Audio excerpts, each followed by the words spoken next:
আর তো আজকে তো 6 তারিখ হয়ে গেল, আর 28 দিন। যারা দাপাদাপি করে বেড়াচ্ছে, হম্বিতম্বি করে বেড়াচ্ছে, আর 28 দিন।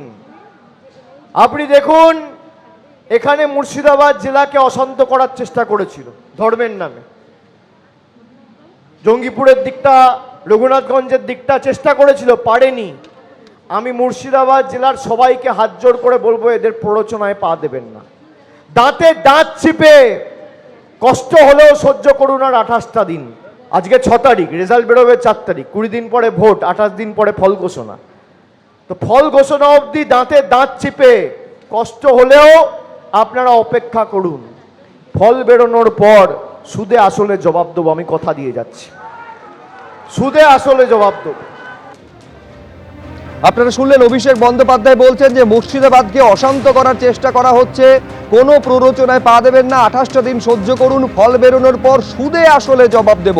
জলঙ্গিতে তৃণমূল প্রার্থীদের হয়ে প্রচার করছিলেন অভিষেক বন্দ্যোপাধ্যায় এবং সেখানে তিনি বলছেন 28 দিন পর সুদে আসলে জবাব দেব।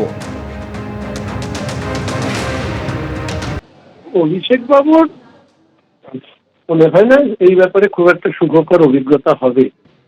5 তারিখের পরে তৃণমূল নামক ব্যবসায়িক রাজনৈতিক দল তার ঝাঁপ বন্ধ হয়ে যাবে।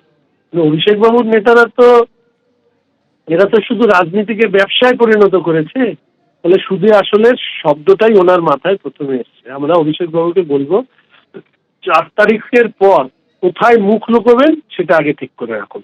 দেখতে পাচ্ছেন ক্যানিং এর ছবি, যেখানে দীর্ঘ লাইন ভোটার তালিকায় নাম তোলার জন্য ট্রাইব্যুনালে আবেদন করতে মানুষের।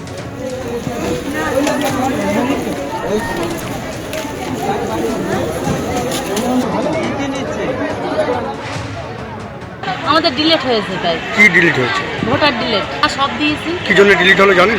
না, তা জানি না। ডিলিট এসছে কাগজে, এইটুকু জানি। আমাদের বিএলও বলতে পারে না। আবার ডকুমেন্ট জমা দিতে আমাদের এখানকার অনেক কিছু ডকুমেন্টস আছে। জন্ম সার্টিফিকেট আছে, মাধ্যমিক সার্টিফিকেট আছে, পুরনো রেশন কার্ড আছে, আধার কার্ড আছে, প্যান কার্ড আছে, ভোটার কার্ড আছে, সবই এখানকার। আমরা 14 থেকে এখানে আছি, যেগুলো আমার ভোটার বাপ ছোট সকলের এখানে স্থায়ী বাসিন্দা। এখন যদি ভোটার লিস্টে নাম না থাকে তাহলে আমরা আতঙ্কে থাকবো না। এই ছবি রাজ্য জুড়ে জেলায় জেলায় দেখা গিয়েছে। দক্ষিণ 24 পরগনার ক্যানিং এর ছবি দেখলেন, একই ছবি উত্তর 24 পরগনার বারাসাতেও দেখা গিয়েছে।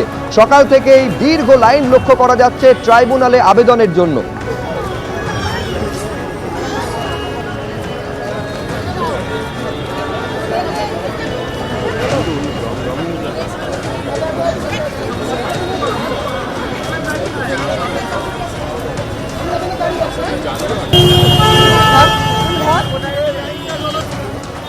মতো ডিলিট হয়ে গেছে আমাদের ওই বুথটায়। কি জন্য? ওই সব নামের ভুল, তারপরে 2002 সালে ভোটার রয়েছে, তাদের বাপ মার সঙ্গে ম্যাচিং রয়েছে, তাও কিন্তু ভোট ডিলিট হয়ে গেছে আর কি। 2002 এ নাম থাকা সত্ত্বেও, পাসপোর্ট, আধার কার্ড সমস্ত কিছু থাকা সত্ত্বেও আমরা লাইনে এসেছি, আমাদের নাম বাদ দেওয়া হয়েছে। এসআইআর শুনানি অবশ্যই সমস্ত শুনানিতে যাওয়ার পর সমস্ত কপি দেওয়ার পরও এটা হয়েছে।